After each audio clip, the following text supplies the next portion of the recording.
Business opportunities at sea. You cannot remain working for somebody else. That doesn't make sense. You can be employed. That's fine. That's where all of us started. You are employed. When you are employed, maybe by government or in the industry, you are learning. That is your entry level. You are learning how to be yourself. And then when you understand your area of choice, now you must think, how do I get a business out of this? Now, at sea, you can get to any business you want. There are so many opportunities.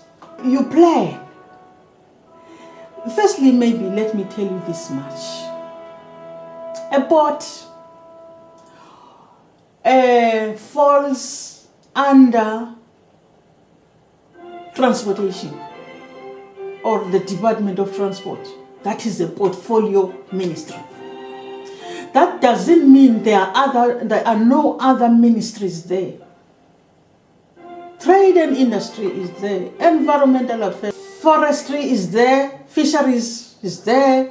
There are so many government departments that are managing activities at sea. That's why we come out with an adjective, maritime. Maritime activities at sea. Now, you want to join people who have businesses at sea. You have an idea. You must have an idea first. Where do you get an idea? An idea is who you are. What did you learn at university, if you were at university? If you didn't go to university, what skill do you have? Because it's not about maritime skill. What skill do you have? There are so many skills that are required there.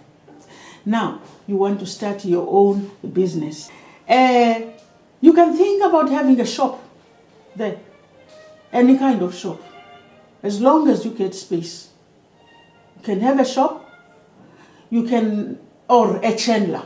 Organize a chandler selling shipping stuff to seafarers, ship owners, and what you collect everything they would want at sea, including equipment for repairs. You sell everything, you stock ropes and everything. Then you look for a space and you start that business. I'm going to tell you how you start it. You can think about ship and boat building.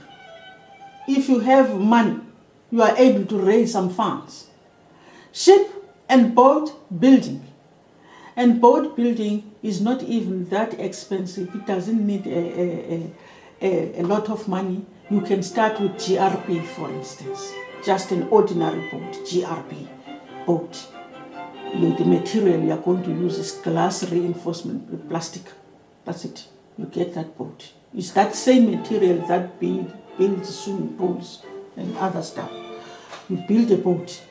So you find space and you start your shipyard or your boat building yard. You sell small boats, especially if your country has got rivers and channels and all those kind of things. People want to be happy. Some of the people want those small boats for sport. You can have a restaurant. There are so many tourists who walk up and down the boat. So you can decide to have your own kind of restaurant. If there are so many restaurants, you can think about traditional food and introduce the tourists to your own traditional food. Ship repairs. These ships and boats that are here, they need repairs. It's like garages. They need repairs. In as much as they need bunkers, they need a diesel for power. Bunkers. I've talked about warehousing. I've already mentioned it. You can just organize a warehouse and then you market yourself, and then people bring their stuff to your warehouse. That's it. They rent warehousing from you. We have ferries. I've seen some people who are not scared of the sea like me, entering the small boats there. They go right round the port and they come back. Me, I'm there watching them, enjoying, because I like the sea. It's my passion. I just drive my car. I go there and sit and watch people happy. And I watch vessels coming in and out. So you can go for seafaring.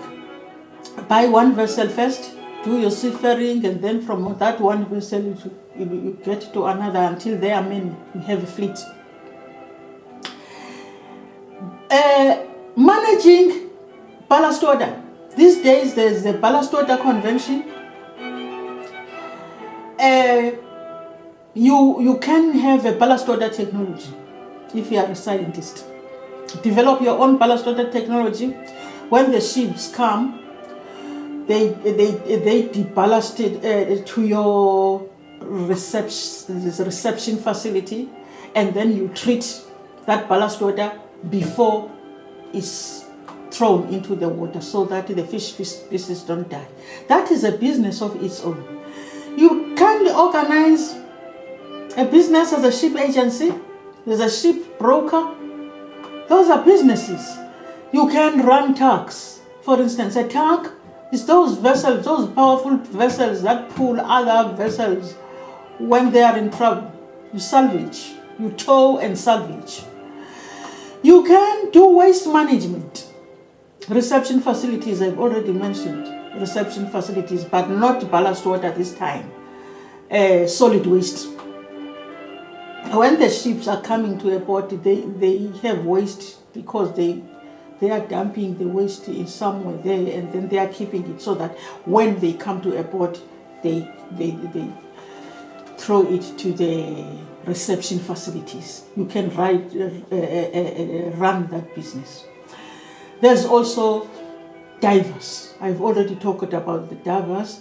Divers are always all over at sea. They go anywhere underwater. You can do business on diving. That's it. They are required. You can just learn swimming, and then even what do they call this thing again? I've forgotten. Where they keep fishes and all. Sometimes those detained fishes there, because I take them as detaining them. You can go and feed them as a diver underwater. So that is a business to you. Ladies and gentlemen, I cannot finish businesses at sea. There's a lot. Anything you do on land, you can do it at sea. So it's like the issue of employment, that you can be employed at sea with any kind of skills. All skills are accepted there as long as they are required. As long as they are required. Now, you want a business at sea. The question is how. I can say and tell you, everybody has been telling you how to be employed at sea. Everybody has been telling you how to open businesses. There are so many businesses, really. You will get them even if you go to the search engine. Businesses at sea. People are going to advise you what are businesses at sea. The issue now is how to get in there. That is now an area that needs me to dwell much on it. Now, even if I don't dwell much, what is important, you must have a license of having a business at sea. Remember, at sea, we have security issues, right? There are stowaways, people who jump out of the ship, not known, and disappear in this port. There are so many things. So we need to manage the facilities at sea. You must have a license to have a business at sea. How do you get that license? You apply for it from the port authorities. Go straight to the offices of the port authority. Tell them you want a business. What kind of business? You tell them. because they also manage the spatial plan of the port. They know where you can get a space, where you can't get a space. So they will do their own part, but there is a stage where they will refer you to the local authority, because they also own this spot, this space. So your process of applying will be from the port authority to the local authorities until it is approved. Where it is approved, you go there. And then when you've got your license, you also look for space, as I have already said. Now, that one is solely a responsibility of the port authority. The port authority will give you a space. Some of their spaces are there. They have even old houses there, or old warehouses. You can improve an old warehouse to make kids something, anything you want, right? Even if you want to have a garage there, let's say you've won a franchise, you want to sell diesel, for instance, you can do that at sea. And then you have a business there, the trucks are moving up and down, they need the diesel, some need petrol. You can sell all those things. Even the ships I've talked about bunkering. You can own your own bunkering business. Let's see. Ladies and gentlemen, once more, subscribe. I'm going to bring you a lot in this maritime. I'm not going to get tired. Just subscribe so that you get it immediately. Rather than going to my website, you get a video each time I produce it. And if you don't subscribe, you will miss that. You'll have to go to my website, www.memec.org, www.memec.org. That is my website. In my website, you will also get to my YouTube videos. Very simple now. I've taken my YouTube videos to my website. You just click and then it goes to YouTube immediately. You go to LinkedIn, boom, it takes you to my LinkedIn. But my LinkedIn is very poorly organized. I've not yet dwelt much in LinkedIn really, except that I'm there. You can see me there, but I don't have anything much. But YouTube and my website, that's where you should get me professionally. You'll get everything there. I thank you, ladies and gentlemen.